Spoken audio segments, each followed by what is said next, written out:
ओम नमो भगवते वासुदेवाय।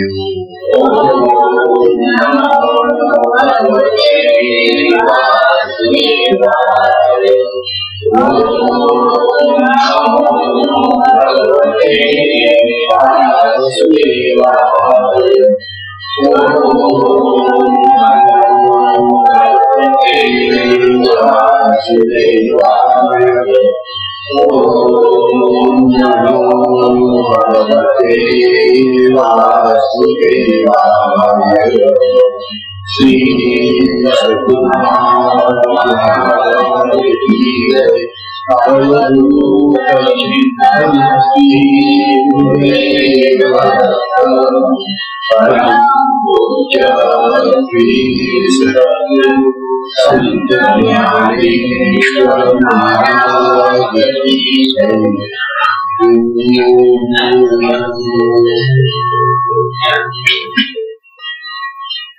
परम पूजनीय श्री सद्गुरु संत ज्ञानेश्वर महाराज साधकांचे मायबाप महादेवजी आणि भगवान विष्णूचे अवतार असलेले ज्ञानबाप यांचा श्री अमृतानुभव तथा अनुभवामृत नावाचा ग्रंथ आपण पाहत आहोत. ऐकलं ते बाबा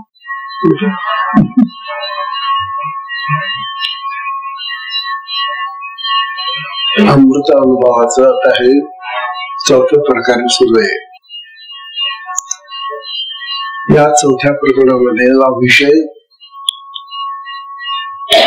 तसं म्हटलं तर अतिशय सोपा आहे, म्हटलं तर कठीण आहे. विषय म्हटला तर नेहमी परिचयाचा आहे, म्हटला तर अपरिचयाचा आहे. विषय अगदी सहज कळण्यासारखा आहे असं म्हटलं तरी चालेल, आणि तो कळायला कठीण जाणार आहे हेही माहिती आहे. पण काय करा, त्याला ज्ञानोबा आपले अनुभव सांगताय.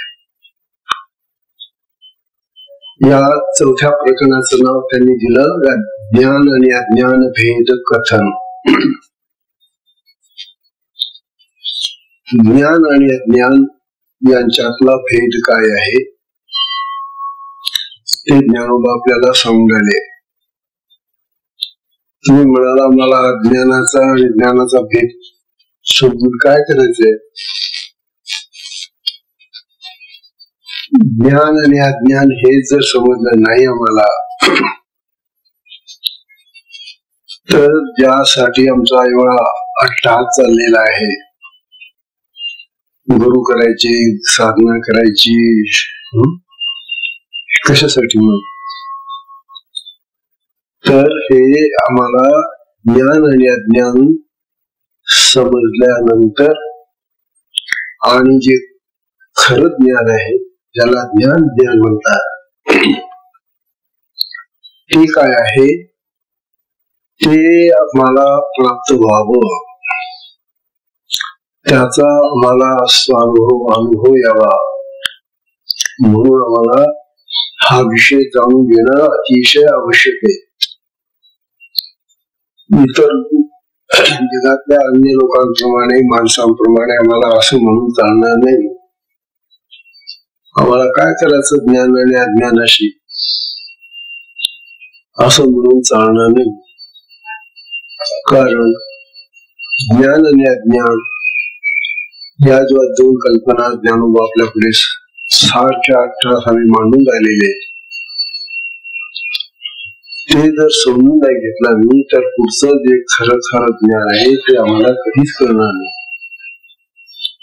म्हणून ज्याला अज्ञान म्हणतात आणि ज्याला ज्ञान म्हणतात, या दोन्ही गोष्टी ज्या आहेत त्या नाशवान आहेत, नश्वर आहेत, मरण धर्म आहेत, मरणाऱ्या आहेत. हे आमच्या मनावर ज्ञानोबा वारंवार ठसून राहिलेले. कारण या ज्ञानाचा आणि अज्ञानाचा डांगोरा जगामध्ये फार वाजवला जातोय. लोक स्वतःला फार ज्ञानी समजतात. काही शिकले की झाले ज्ञानी, मग ते त्या विषयाचे ज्ञानी होऊन जातात.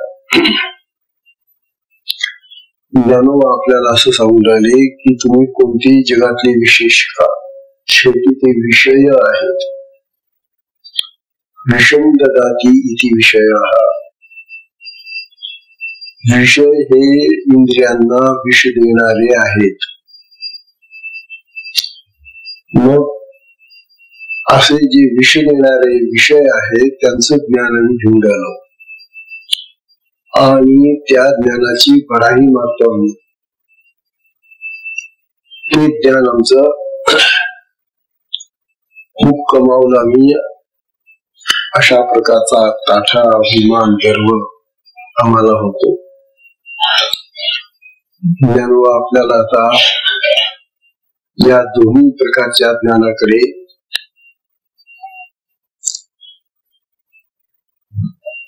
दुर्लक्ष करा.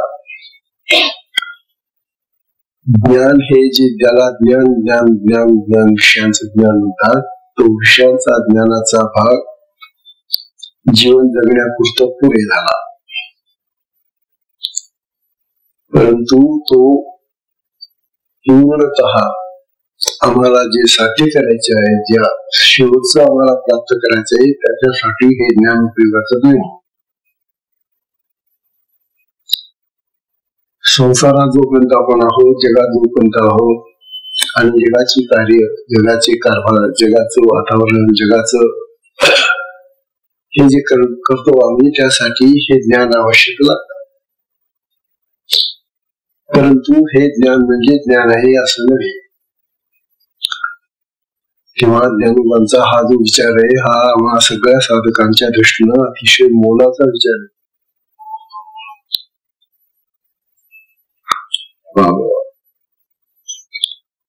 ज्ञानवाणी कालच्या 23व्या ओळीमध्ये काल सांगतो, 23 ओव्या झाल्या आहेत आपल्या या प्रकरणातल्या. या 23व्या प्रकरणामध्ये ते काल सांगत होते आपल्याला, आणि ज्ञानाशी सोय ज्ञानपणीची करीस आहे, तरी अज्ञान हे नव्हे ज्ञानपणीची. ही जी ओळी आहे, या ओळीमुळे ज्ञान आपल्याला ज्ञानाच्या आणि अज्ञानाच्या संबंधामध्ये सांगून राहिलेले.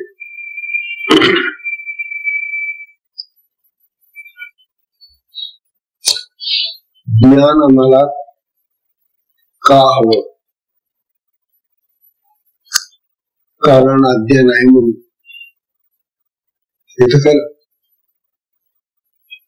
आपल्याला अज्ञान असतं, आपल्याजवळ अज्ञान असतं, ते अज्ञान घालवण्यासाठी आपल्याला ज्ञानाची आवश्यकता असते. साधी गोष्ट हो, जे आपल्याला माहिती नाही ना ते अज्ञान, आणि जे आपण माहिती करून घेतो ना त्याला ज्ञान. आता माहिती करून घेणं ते आवश्यकच आहे ना.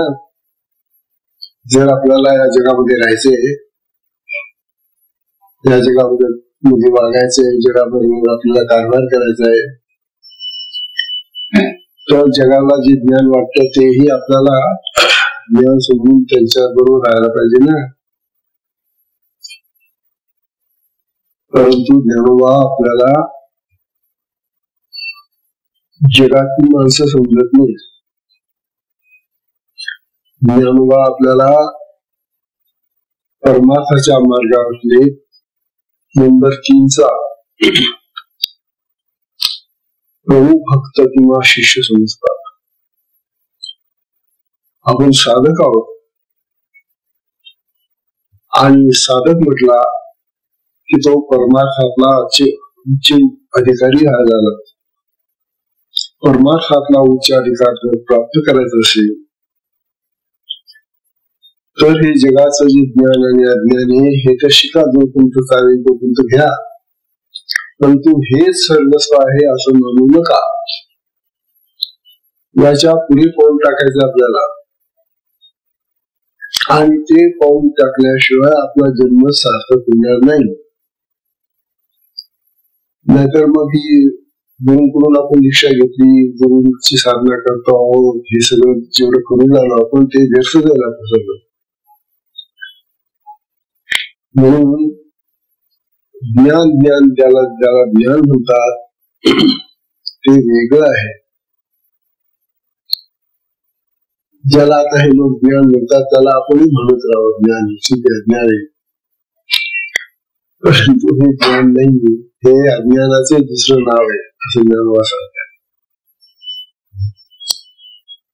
तेव्हा जगातलं ज्ञान आणि अज्ञान सर्व अज्ञानच आहे हा विचार ज्ञानोबा आपल्या मनावर ठसून राहिले गेल्यापासून हा भेद सांगत असताना. मग ज्ञान आहे कुठे? अहो ज्ञानोबा, जर तुम्ही या जगातल्या या सगळ्या वस्तूंचं, पदार्थांचं, विषयांचं, हे जे जगातल्या निळ्या गोष्टींचं ज्ञान आहे, ज्याला ज्ञान म्हणतात हे लोक, ते जर खरं ज्ञान नसेल तर मग खरं ज्ञान काय आहे? याला खरं ज्ञान का म्हणायचं नाही? कारण ते आपल्या देहाबरोबर नष्ट होऊन जात. नाश पावणारी वस्तू, नष्ट होणारी वस्तू आपल्याला पुढच्या जन्मात उपयोगाला येत नाही. आणि काय सांगता येईल, आम्ही साधक आहोत. सद्गुरूच्या कृपेने समजा आम्हाला पुढचा देह जरी मनुष्य मिळाला आणि जर हे जगाचं ज्ञान घेऊन आम्ही या देहाला संपवलं तर या संपवलेल्या ज्ञानाचा पुढच्या देहामुळे काही उपयोग नाही. आणि ते जर खरं आहे तर मग जे पुढच्याही जन्माला आम्हाला उपयोगाला येतं किंवा पुढचा जन्मही आम्हाला दिसू देणार नाही असं जे ज्ञान आहे ते आत्म्यात आहे, आत्मस्वरूपात आहे, आत्माच आहे. ज्ञानोबांनी हे सांगून टाकलं काल आपल्याला की आत्म्यात ज्ञान आहे म्हणजे एखाद्या पदार्थामध्ये दुसरा पदार्थ मिसळलेला असतो किंवा घागरीमध्ये पाणी टाकलेले, माठामध्ये पाणी भरलेले आहे. तसं आत्म्यामध्ये ज्ञान आहे म्हणजे आत्म्यात ज्ञान भरलेलं आहे असा याचा अर्थ नाही.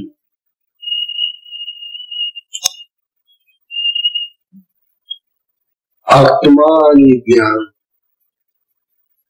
दोन शब्द आहेत. शब्द दोन आहे तथापि वस्तू एकच आहे, हे लक्षात ठेवायचं.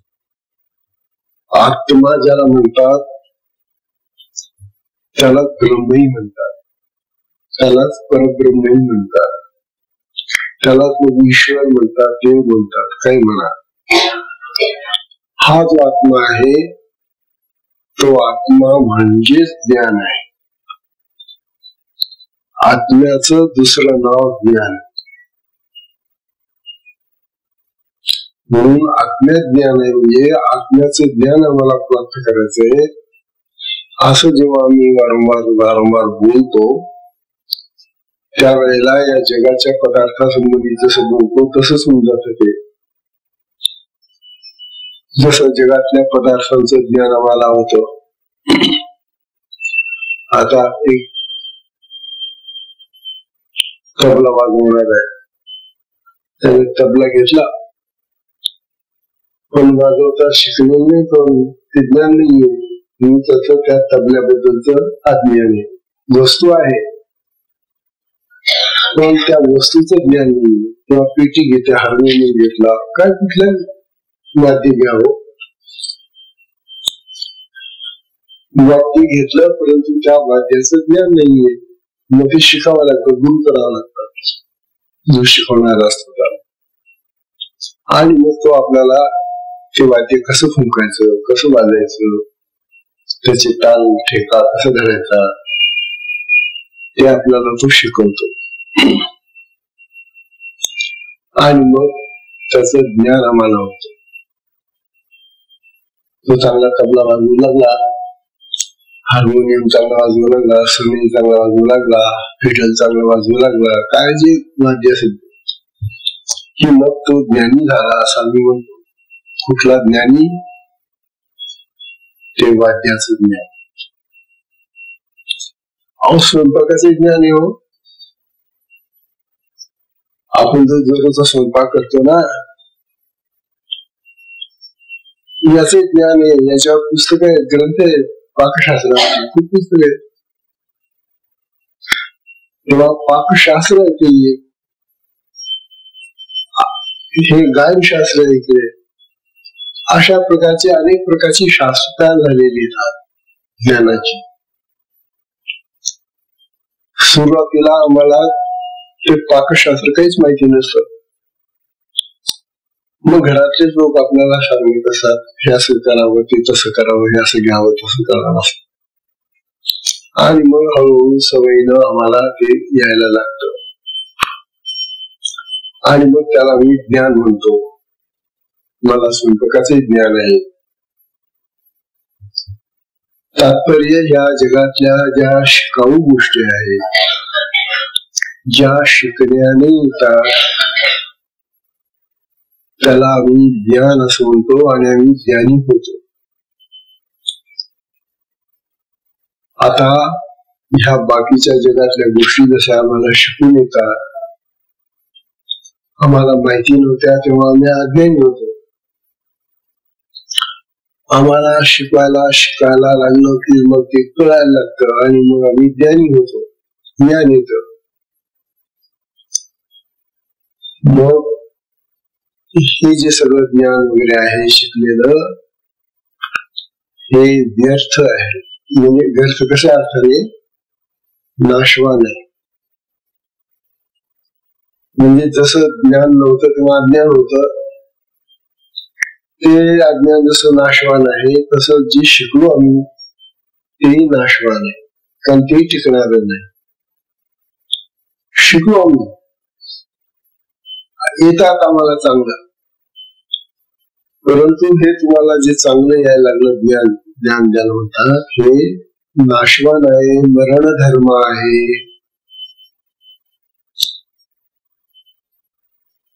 मग ज्ञानोबाता आपल्याला सांगतायत हे खरं ज्ञान नव्हे. म्हणजे अज्ञान आणि ज्ञान जगातलं हे जे चाललेलं आहे ते दोन्ही नाशवान असल्यामुळे त्यांना खरोखर ज्ञान अज्ञान म्हणूनच ते सगळं अज्ञानच म्हणावं त्याला. मग खरं ज्ञान जे आहे ते आता ज्ञान आपल्याला समजायले की ते जे खरं ज्ञान आहे, ज्याला ज्ञान म्हणतात, ते आपल्या जवळ आहे. आणि ते आपल्या जवळ आपल्या अंतःकरणामध्ये जो आत्मा आहे देहामध्ये, त्या देहामध्ये ते असलेल्या आत्म्यात ते ज्ञान आहे. तेव्हा आत्म्यात ज्ञान ही जी भाषा वापरतो पुन्हा आपण, ही पुन्हा जगाची भाषा आहे. तर तसं म्हणण्याच्या ऐवजी तो जो आत्मा आहे तोच ज्ञान आहे असं म्हणावं लागेल. आता आत्माच ज्ञान आहे, आत्म्यात ज्ञान आहे, आत्म्यात ज्ञान आहे, त्याच ज्ञान आम्हाला मिळतं असं जे बोलण्यामध्ये येतं आमच्या, त्यामुळे आम्हाला त्या जगातल्या ज्ञानाची सवय लागली बोलण्याची. आणि म्हणून आम्ही आत्म्यासंबंधी सुद्धा तसंच बोलतो. तेव्हा आत्म्यासंबंधी जेव्हा बोलायचं असेल ना, तेव्हा असं म्हणावं लागेल की हा जो आत्मा आमच्या देहात आहे ना, तोच ज्ञान आहे. ज्ञान आणि आत्मा दोन नाही, शब्द दोन आहे, परंतु त्या आत्म्याचंच नाव ज्ञान आहे. तो ज्ञान स्वरूप ज्ञानयुक्त ज्ञानाने भरलेला तयार झालेला असा आहे. त्याच्यामधून ज्ञान काढता येत नाही. म्हणजे आता आली गोष्ट आपल्याला खऱ्या ज्ञानाची. जे अमरस ज्ञान आहे, चिरंतन टिकणारं ज्ञान आहे, शाश्वत असं जे ज्ञान आहे ते म्हणजे आत्मा आहे. झालं. मग आम्हाला ते ज्ञान प्राप्त करणं म्हणजेच आत्मा प्राप्त करणं असं झालं ना. आता आत्मा प्राप्त करणं म्हणजेच आत्मज्ञान प्राप्त करणं. जर आम्हाला आत्मा प्राप्त झाला, आत्मा आम्हाला लाभला म्हणजे आम्ही आत्म्यामध्ये गेलो, तर आम्हाला त्या आत्म्यामध्ये त्याचं ज्ञान, जे ज्ञान म्हणतात ते तर मिळेलच मिळेल, पण त्या आत्म्यामध्ये जे जे भरलेलं आहे सगळं ते सगळं मिळतं आम्हाला. म्हणून आता ज्ञानोबा आपल्याला खऱ्या ज्ञानासंबंधीच निरूपण करता येतं ते या उद्यामध्ये. बघा, ज्ञान ऐशी सोय ज्ञानपणीची जरी आहे, तरी अज्ञान हे लोहे ज्ञानपणीची. ज्ञानोबा असं सांगले की परमात्मा ज्ञान स्वरूप आहे आणि तो परमात्मा ज्ञान स्वरूप आहे असल्यामुळे त्याच्यामध्ये अज्ञान नाही.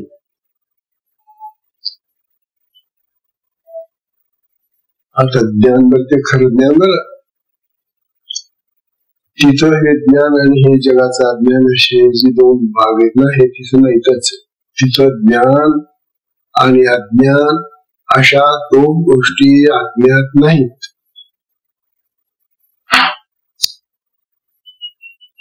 ज्ञान सुद्धा तो शब्द सुद्धा त्यांना सहन होत नाही त्या आत्म्याला. तुम्ही या जगाचं जे ज्ञान म्हणता ना, तो शब्द तिथं लावला त्या आत्म्याला, तर आत्मा म्हणतो हे ज्ञान माझं नाही, मला हे माहिती नाही, माझ्या ठिकाणी ज्ञानही नाही ना अज्ञानही, चला हाता बाजू लावा.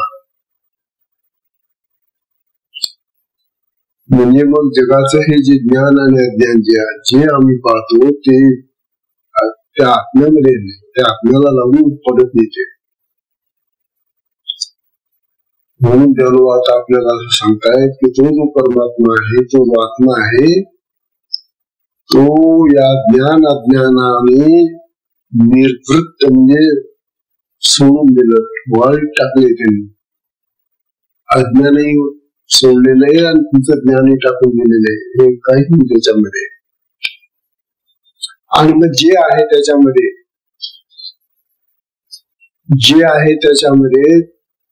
ते तोच आहे. मी त्याला ज्ञान म्हणा, ते जे ज्ञान आहे ते ज्ञान म्हणजेच आत्मा आहे, आत्मा म्हणजेच ज्ञान आहे असं ज्ञान आपल्याला समजायला.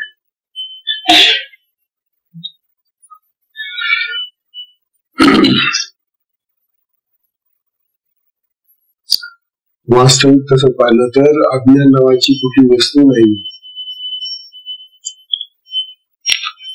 आणि ज्ञान नावाची कोणती वस्तू तयार होते. तेव्हा ज्ञान अज्ञान ही सुद्धा ही जगातली जी जोडी आहे, ती जोडी वास्तविक वस्तू स्वरूपात नाहीये. आता ज्ञान आपल्याला आता असा प्रश्न विचारता,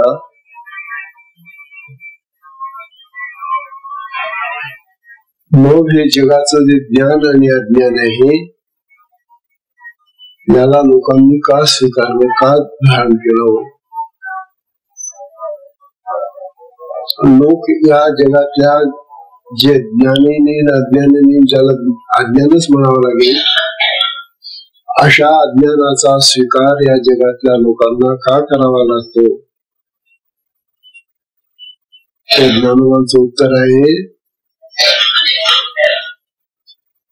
माणसं जोपर्यंत देहभावात असतात, जीव भावात आहे, तोपर्यंत हे जगाचं ज्ञान त्यांना शिकावं लागेल. मी देह आहे, मी देह आहे, मी कोण आहे, मी अमुक जातीचा, अमुक वंशाचा, अमुक प्रकारचा देह आहे. हे जे मी माझं वर्णन करतो देहाचं, हा जो जीवभाव लागलेला आहे, हा जीवभाव आल्यामुळे हे ज्ञान आणि अज्ञान जगाचं आम्हाला घ्यावं लागतं. ज्ञान आपल्याला आता असं सांगणार आहे की जीवभाव घटल्यानंतर, नाहीसा झाल्यानंतर त्या जीवभावाबरोबर तुमचं ज्ञानही जातं आणि अज्ञानही नष्ट होतं. ज्ञान अज्ञानाची ही जी जोडी आहे, म्हणजे अज्ञान जे आहे ते संपूर्णतः तुम्हाला टाकावंच लागेल शिवभावामध्ये. आत्मभावामध्ये गेल्यानंतर मग हे जे ज्ञान आणि अज्ञान हे जे जगात चाललेले आहे ते राहत नाही.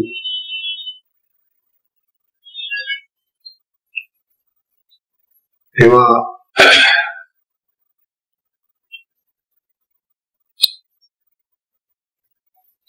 सत्य काय आहे,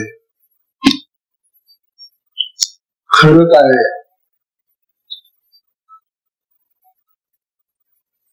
खरं काय मला हे जे जगाचं रूप दिसतंय ना, हे सत्य वाटतं. हा जो देह आहे ना, हा सत्य वाटतो. हे तर खरं की नाही. हा जो माझा देह आहे ना आपला, हाच खरा आहे. आणि या देहासारखी सगळे जेवढे देह आहेत ना ते खरे आहेत. जर माझा देह खरा असेल, मी मला खरा समजतो, तर मग बाकीचे सगळे देह खरे समजले पाहिजे तुला. तर बाकीचे देह आहे, देह खरे आहेत का? मग देहामध्ये मग या जगामध्ये असलेल्या सगळ्या ज्या वस्तू आहेत त्या देहातच जगातले एवढेच आहेत की कोणी माणसाच्या आकारात आहे, कोणी बैलाच्या, म्हशीच्या, गाईच्या, प्राण्याच्या, पशूंच्या, पक्ष्यांच्या आकारात आहे. ते देहच आहेत ना. मग हे सगळे देह जे आहे जगातले ते खरे आहेत का? खरं आणि खोटं याचा निर्णय देताना आम्ही कालाच्या पडद्यावर, कालाच्या कसोटीवर घासून पाहतो. खरं जे असतं ना ते आजही तसंच असेल, उद्याही तेच राहील आणि मागच्या कालचंही तसंच राहतात. तिन्ही कालामध्ये जे सारखं राहतं त्याला खरं आम्ही म्हणतो. काल वेगळं होतं, आज वेगळं आहे आणि उद्या वेगळं होईल. असं जे बदलणारं रूप असेल ते खरं नव्हे. मग आमचे देह तर दररोज बदलून राहिले. आम्ही जन्माला आलो तेव्हा एवढे होते का, असे होतो का? नाही. म्हणजे जन्माला येताना आम्ही एवढे नव्हतो. मग बालपण आलं, बालपणात एवढे होतो का? मग बालपण गेलं, तारुण्य आलं, तारुण्यात असे होतो का? म्हातारपण आलं, म्हातारपणात आता आम्ही जसे दिसतो तसेच होतो का मागे पुढे? याचा अर्थ देह खरा नाही. देहातल्या ह्या सगळ्या जेवढ्या प्रकारच्या बदलणाऱ्या अवस्था आहेत त्यामुळे देह खरा नाही हे ठरतं. जे बदलत जातं त्याला खरं कसं म्हणणार? मग खरं काय असतं? खरं तेच असतं की आज जसं आहे तसंच कालही होतं आणि तेच तसंच उद्याही राहील. तिन्ही काळामध्ये जे समान राहतं ते सत्य, त्याला खरं म्हणायचं. तेव्हा सत्याची ही कसोटी जर आपण जगाला लावली तर जग असत्य वाटतं, खोटं वाटतं. हे सगळं जगत जेवढं जग आहे ना हे याला सत्याच्या कसोटीवर घासून पहा तुम्ही, हे सगळं खोट आहे. म्हणून जग असत आहे, असत्य आहे, परिवर्तनशील आहे, नाशवान आहे. मग या जगामध्ये सत्य काय असा प्रश्न येतो.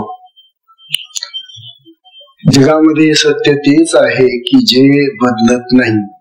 जे अखंड तसंच राहत आणि ते अखंड तसंच राहणार जे तत्व आहे त्याला आत्मतत्व म्हणतात, त्याला ब्रह्म म्हणतात.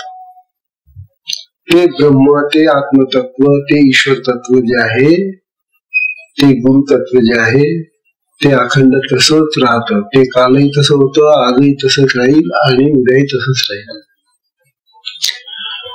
म्हणून सत्य आणि असत्य ओळखा.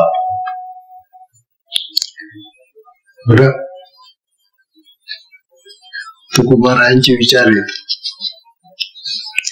तुकाराम महाराजांनी किती कष्टातून हे सत्य जाणलं. त्यांना हे सत्य जाणण्यासाठी खूप त्यांना कष्ट सोसावे लागले. त्यामुळे आपल्याला तर काहीच कष्ट नाही होत सत्य शोधण्यासाठी. तुकाराम महाराज म्हणतात, कासया हा सत्य मानिला संसार. कासया, कासया म्हणजे कशाला? कासया हा सत्य मानिला संसार. अरे कशाला मी हा संसार खरा मानला रे? काही केले चार माझे माझे. आणि हे माझे चार म्हणजे का? माझ्या ह्या चार गोष्टी माझ्या माझ्या माझ्या माझ्या का म्हणता म्हणजे मी हे जे माझं आणि तुझं आहे ना, मी आणि तू आहे ना, याच्यामधून संसार तयार होत जातो. बघा तुम्ही जे घर बांधलेले, जे घर, ज्या घरात तुम्ही राहता त्या घरामधल्या जेवढ्या वस्तू आहेत त्या वस्तू माझ्या आहे की. त्या घराच्या बाहेर दुसऱ्याचं घर असतं, त्या घरामध्ये असलेल्या त्याच्या, त्यावेळेला आम्ही असं म्हणतो का काही माझ्याच? म्हणजे हे जे माझं आणि तुझं आलं ना, या माझ्या तुझ्याने संसार तयार होतो. माझं माझं म्हणण्याने संसार तयार होतो. मग माझं माझं म्हणत वस्तूंच्या बाबतीत ठीक होतं माझं माझं, तर वस्तूंना तर काही समजत नाही. समजा यांच्या घरातली घागरला माझी घागर म्हटली, ती घागर लागेल का? तिला का कोणाची म्हणा तुम्ही, ती शेजारची असेल, नाव टाकलेलं असलं समजा तर म्हणते नाही हो शेजारची घागर तुमची नाही. पण समजा त्या घागरीवर नाव मिळून काही नाही आणि तशी तुमच्या घरातल्या घागरी सारखी ती दिसते आणि तुम्ही म्हणाला की माझी घागर आहे इथं, त्या घागरीला राग येणार नाही. परंतु मुलं बाळ झाली, मग माझी मुलं, आता त्या घरातल्या मुलांना माझी मुलं म्हणशील तर तू नाही म्हणत का बरं? घागरीला मात्र म्हणत होता ती माझी घागर आहे, तो माझा, ते मनाशे.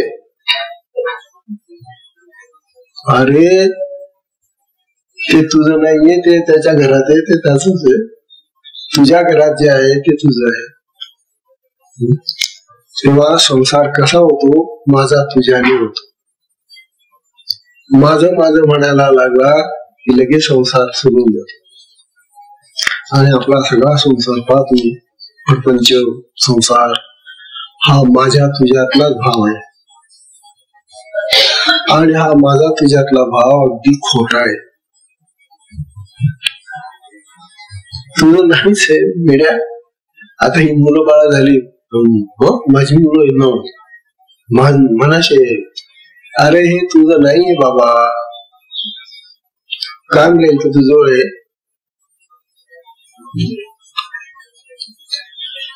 तात्पर्य असं की माझ्या तुझ्याने ममत्वाने संसार निर्माण होतो.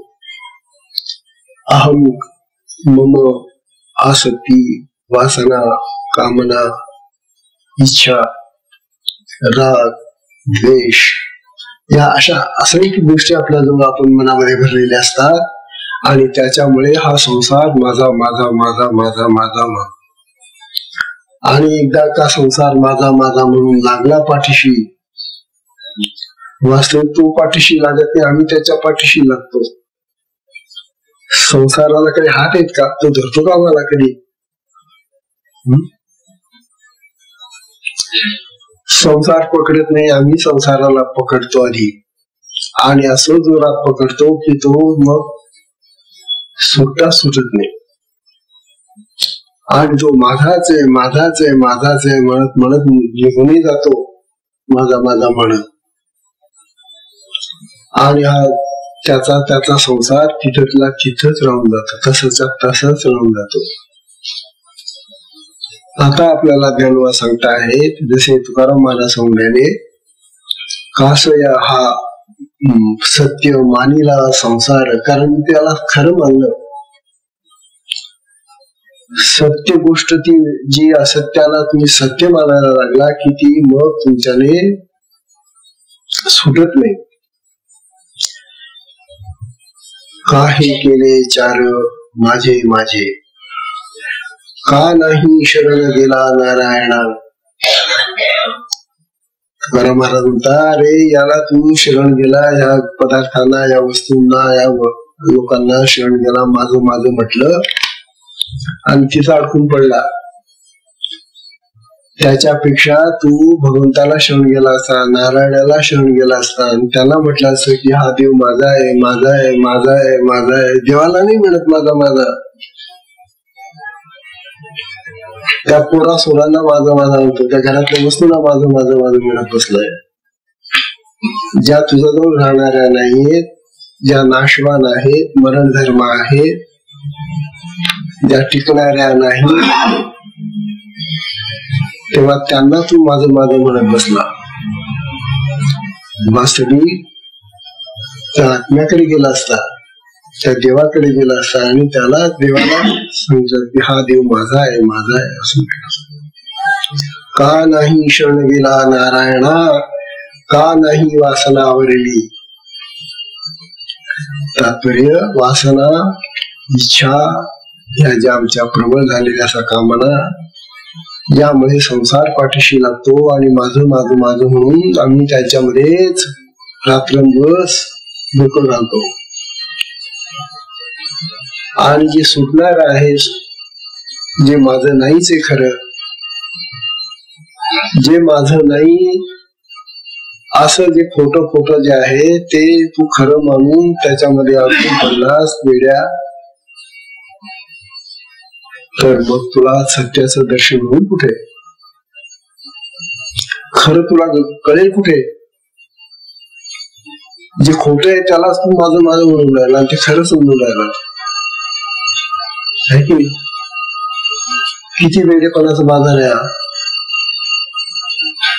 जे तुझं नाहीये, जे नाहीये तुझं, तू ते नाहीयेस, तुझं ते नाहीये, त्याला तू माझं माझं म्हणून खरं समजून राहिला आहे असं ज्ञानोबा आपल्याला सांगतोय. तेव्हा संसार सुखाला भुलून पुढे महाराज फार फजिती होते हो मरताना. अजून आपले हातपाय चांगले ठीक आहे, चालू आहेत, अंगात शक्ती आहे, ताकद आहे अजून थोडीफार, म्हणून बरे. तोपर्यंत हा संसार तुम्हाला माझं माझं म्हणत गुंगून ठेवेल. परंतु जर का तुमच्या अंगातली ताकद संपली आणि जर मरणाची वाट धरली, मरणाच्या दिशेने जर पावलं चालली, मग का तुम्ही म्हटलं हे तर सुटत चाललंय आता सगळं, हे तर आता माझं राहणार नाही, आता हे तर माझ्यापासून दूर होत चाललं, याला मी माझं माझं म्हणत होतो, हे खरं आहे असं समजत होतो, पण आता हे माझं शरीर सुद्धा दूर होत चाललं आणि जिथं शरीर सुद्धा माझं दूर होत चाललं तिथं हा संसार कुठं माझा राहिला. म्हणून आपल्याला त्या खऱ्या सत्याकडे नेण्यासाठी हा सगळा प्रपंच करतायत. तेच तुकोबा पुढे म्हणाले, किंचित सुखाचा धरीला अभिलाष, काय केला, काय केलं तू? किंचित सुख. हे जे संसारातलं जे सुख आहे ना, ते किंचित सुख आहे. किंचित म्हणजे थोडस. किंचित सुखाचा धरीला अभिलाष, का नाही बका तेने झाला नाश बहु पुढे. तेव्हा किंचित सुखाची आशा सोडा आता, आणि जे अमाप सुख आहे ज्याच्यामध्ये भरलेलं तो आत्मा आहे. या किंचित सुखाच्या नादी लागून नाश करून घेतला मी जीवाचा. सगळा आयुष्याचा नाश केला, सगळं आयुष्य त्याच्यामध्ये घालवलं त्या किंचित सुखासाठी. आणि जे अपार सुख ज्या आत्म्यामध्ये भरलेलं आहे त्या आत्म्याकडे कधी पाहिलंच नाही. अरे बेड्या काय केलं तू? अरे बेड्या जीवा काय केले तुवा, नाही का? अरे एवढा चांगला देह तुला मिळाला असताना त्याचा काही उपयोग केला नाही तू. म्हणून आपल्याला गणवा या प्रकरणामध्ये आत्म्याकडे चला, आत्मज्ञानाकडे चला, आत्म्याचं ज्ञान घ्या, आत्मा घ्या, हे वारंवार आपल्याला या ओव्यांमधून सांगून राहिलेले. आणि खरोखरच ज्ञानवांना आपल्या भक्तांची फार दया येते, साधकांची अतिशय दया येते. कारण साधक जर नीट झाला तरच काहीतरी या जगामध्ये काहीतरी नीट होईल. बाकी तर जग सगळं त्याच नादामध्ये चाललेले सगळं. हा साधक थोडासा सुधारला, हा साधक जर चांगला बनला तर काहीतरी बदल होईल जगातल्या विचारामध्ये, आचारामध्ये. आणि साधक इतरांसारखा तसंच राहिला तर मग काय? म्हणून जगामध्ये काही परिवर्तन, काही चांगलं दिसायला पाहिजे असेल तर साधक बदलला पाहिजे. म्हणून ज्ञानोबांनी सांगितलेले हो,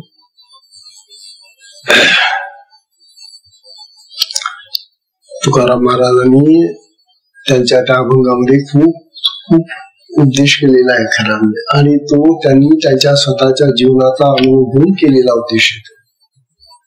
तुकोबांचे जे शब्द आहेत ते त्यांनी त्यांच्या आयुष्यामध्ये जे भोगलं आणि त्यातून त्यांना जो आत्मज्ञानाचा, आत्म्याचा शोध लागला. म्हणून ज्ञानोबा आणि तुकोबा, ज्ञानेश्वर आणि तुकाराम महाराज हे दोन्ही असे महान संत आहेत की ज्यांनी आपल्याला त्यांचे अनुभव आपल्याला सांगितलेले. बर का?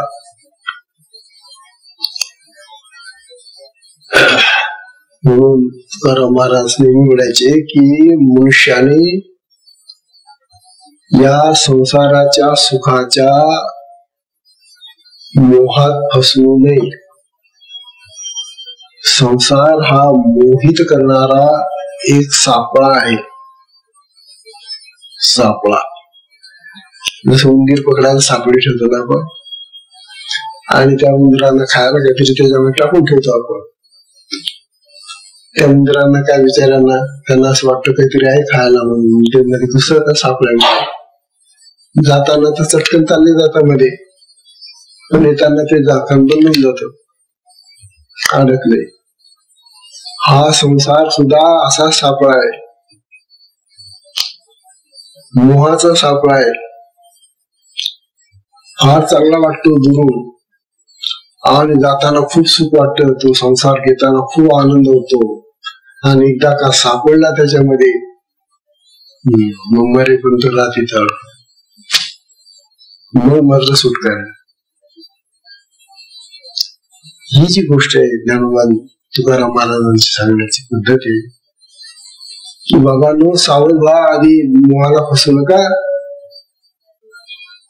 ते मोहजनित असं जे संसाराचं सुख आहे ना त्याच्याकडे दुर्लक्ष कर, आणि खरं जे आत्मसुख आहे ते तिकडे चालणार ते घे.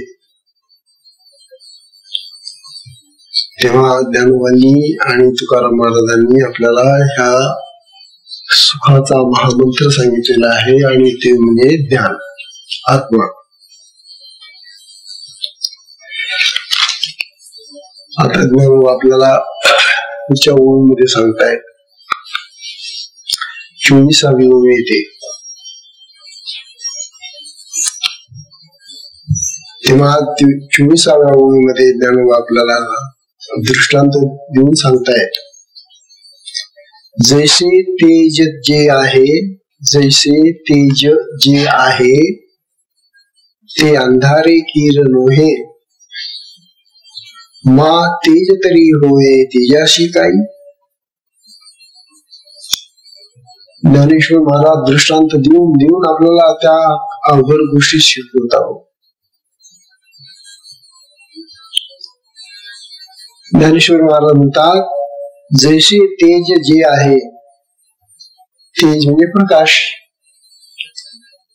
जसं ते तेज असत ते अंधारे किरण आहे. तेज कधी अंधार होईल का हो? प्रकाश कधी अंधार होईल का? मग त्याला तेज कशाला म्हणायचं? जे तेज आहे, प्रकाश आहे, प्रकाशाला अंधार म्हणाल का तुम्ही? तो प्रकाश कधी अंधार होईल का? असं ज्ञानोबा सांगून राहिले.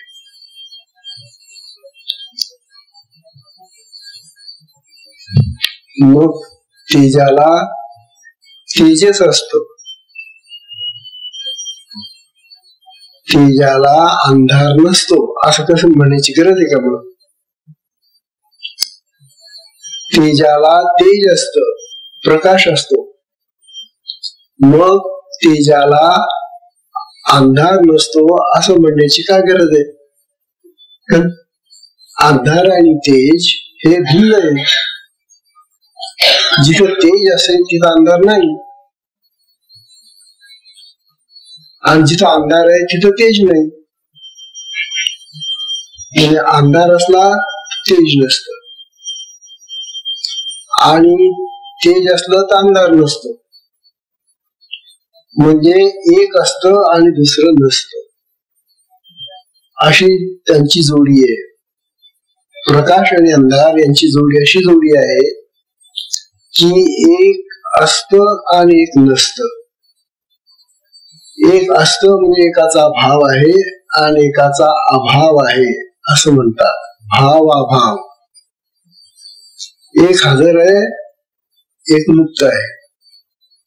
तेज आहे, प्रकाश आहे, व अंधार नाही. आता ज्ञानोबा आपल्याला सांगताय, मा तेज तरी होय तेजाशी काही. अहो, मग त्या तेजाला कोणत्याही कालामध्ये, कालत्रयी म्हणजे तिन्ही काळामध्ये, कोणत्याही काळामध्ये त्याला अंधकार चिटकू शकत नाही. जे तेज आहे ते तेजच राहणार. असं कधी होईल का की आज बघ तेज बर का आणि उद्या हे अंधार होऊन गेलं? असं नाही. प्रकाश, तेज, उजेड हे जे असतं ते तिन्ही काळामध्ये सारखंच राहील ना, आणि त्याला अंधाराने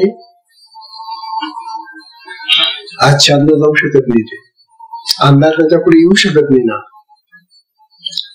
तेजा पुढे अंधार कसं काही येईल? बोलून पहा तुम्ही. तेव्हा तेजा पुढे अंधार टिकत नाही, येत नाही, दिसत नाही. कारण तेजाचा भाव असताना अंधाराचा अभाव असतो, अंधार नसतो त्यावेळेला. तसं आता ज्ञानोबा आपल्याला आत्मज्ञानाच्या संबंधी आहे. ते जे ज्ञान आहे आत्म्यातलं, ज्याला आत्मा म्हणतात, त्या आत्म्याच्या ठिकाणी अज्ञान नाही. हे तेज जसं आहे ना, याचा जो अंधार आहे का नाही, तसा आमच्या देहामध्ये जो आत्मा आहे त्या आत्म्यामध्ये अज्ञान नावाची गोष्ट नाही. तो ज्ञान घन आहे, ज्ञान पूर्ण आहे, संपूर्ण ज्ञान त्याच्यामध्ये आहे. तो आत्मा म्हणजे ज्ञान आहे. असा जो ज्ञानाचा दिवा आमच्या अंतःकरणामध्ये पेटलेला आहे, तिथं अज्ञान अंधकार कसा येईल? म्हणून साधकांनो, आपण तो दिवा पेटवा. तो ज्ञानाचा दिवा आमचा आहे, तो पहा. सद्गुरूंनी मद दीप दाविला. हा जो दीप आहे तो आत्मज्ञानाचा दीप आहे, आत्मज्ञान येते. आणि त्या ज्ञानाजवळ अज्ञान नाही. अज्ञान नाही म्हणजे अंधार नाही. उजेडाजवळ जसा अंधार नसतो तसं आत्मज्ञानाच्या ठिकाणी आत्म्याच्या जवळ अज्ञान नाहीच. अज्ञान नावाची गोष्टच नाही तिथं. आणि या जगाच्या नादी लागून ते अज्ञानी स्वीकारलं, त्याचं ते ज्ञान ज्याला म्हणतात ते ज्ञानी स्वीकारलं खोटं, आणि त्या खोट्यामध्ये जाऊन वागतो. ते सत्य आहे समजून चाललेलं आहे. जे वास्तविक खरं नाहीये, जे असत्य आहे, असत आहे, नाशवान आहे, ते खरं समजून आम्ही जगतो. आणि खरा जो आत्मा जो आमच्या देहामध्ये आहे, ज्याच्यामध्ये ते तेज भरलेलं आहे, तो अखंड नित्य अमर असा आहे. त्याच्याकडे आम्ही पाच सुद्धा लक्ष देत नाही. म्हणून आत्म्याकडे चला हे ज्ञानोबांना आपल्याला सांगायचं. तेव्हा ही 24वी ओवी आपल्याला ज्ञानोबा सांगणारे, मा तेज तरी होय तेजाशी काही. तेव्हा त्या आत्म्याचं तेज कालत्री सुद्धा बिघडणार नाही. ते तेज म्हणजे तेजच राहत. अशा रीतीनं जे स्वरूपभूत असं जे ज्ञान आहे आत्मा,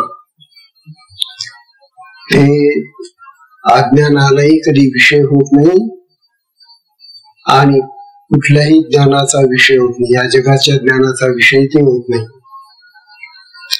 जगाचं ज्ञान आत्म्यामुळे होत नाही. बरं लक्षात घ्या. आता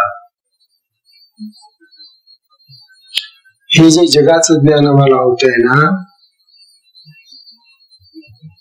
ते आत्म्याने होत नाही. आत्मा हा जगाचा ज्ञानाचा विषय होऊ शकत नाही, कारण कुठल्या इंद्रियांचा तो विषय नाही. आम्हाला जगाचं होणार बाह्य ज्ञान आहे ते इंद्रियांनी होतं. बुद्धी, मन, ही जी इंद्रिय आमच्या जवळ आहे, त्या इंद्रियांच्या माध्यमातून जगाचं ज्ञान आम्हाला होतं. आत्मा म्हणतो याच्याशी माझा काही संबंध नाही. तुम्हाला जगातलं किती मोठं ज्ञान होऊ द्या, नाही तर अज्ञान होऊ द्या, माझ्यामध्ये ते अज्ञानही नाही, ते तुमचं ज्ञानही नाही. तुमच्या ज्ञान अज्ञानाचा संबंध माझ्याशी नाही. मग जर आत्म्यामध्ये ते अज्ञानही नाही जगाचं, आणि ते ज्याला ज्ञान ज्ञान तुम्ही म्हणता ते ज्ञानही नाहीये, तर मग जगाच्या ह्या ज्या ज्या गोष्टी आहेत त्या आत्म्याने कशा काय जाणल्या जातील. मग आत्मा जो आहे तो परिपूर्ण स्वतंत्र सर्वसिद्ध असा आहे, स्वच्छ आहे, असा तो आत्मा आहे. तेव्हा ज्ञानोबांना आता प्रश्न विचारला, आणि आता इथून खरी गंमत आहे. इथून आता खरी गंमत अशी सुरू झाली. पाहता 25वी ओवी. 25व्या ओवीमध्ये आता ज्ञानोबांना असा प्रश्न विचारला, तैसे असणे आणि नसणे, तैसे असणे आणि नसणे हे नाही जया होणे. आता मिथ्याविषयीने बोले गमे, अतिशय महत्वाची ओळी हे. आणि इथं आता वाद सुरू झाला. ज्ञानेश्वर महाराज सांगून आपल्याला की या आत्म्याच्या ठिकाणी आहे आणि नाही असे दोन्ही भाव नाही. असणे नसणे. काय असणे? ज्ञान. काय नसणे? अज्ञान. ज्ञान असणं, अज्ञान नसणं, असणं नसणं, आहे नाही, हे दोन्ही भाव आत्म्याच्या ठिकाणी नाही. म्हटलं तर आहे, म्हटलं तर नाही, असा आत्मा आहे. म्हणून आत्मा कळायला कठीण. मला अशा दृष्टीनं महान ते म्हणतात तैसे असणे आणि नसणे हे नाही जया होणे. तो आत्मा म्हटलं तर आहे, म्हटलं तर नाही.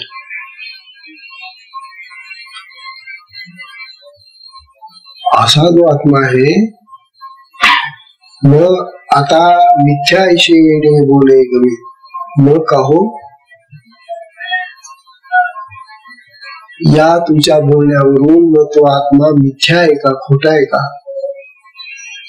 कारण तुम्ही म्हणता तो आहे घटकेत, घटीतून म्हणता तो नाही आहे, नाही आहे नाहीच्या पलीकडे येतो. असणं आणि नसणं याच्या पलीकडे येतो. असं जेव्हा तुम्ही आत्म्याबद्दल बोलता तेव्हा मग आत्मा नाहीच आम्ही म्हणतो, आत्माच नाही का? मग आत्मा नाही म्हणजे आत्मा शून्य झाला. मग आत्मा शून्य आहे का असा प्रश्न निर्माण झाला आता.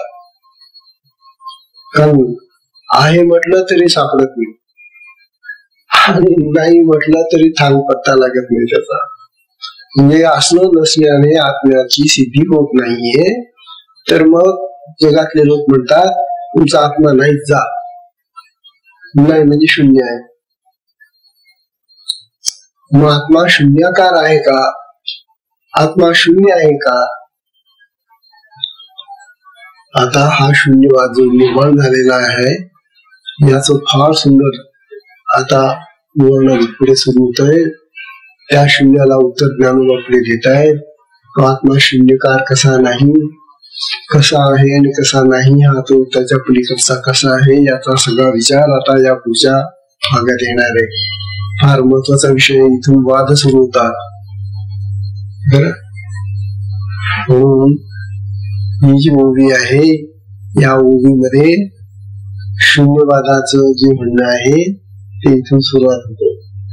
आणि हे जे शून्यवादी लोक आहेत त्यांचं म्हणणं आहे की आत्मा नाहीच आहे तुमचा, चला आत्मा म्हणजे शून्य आहे.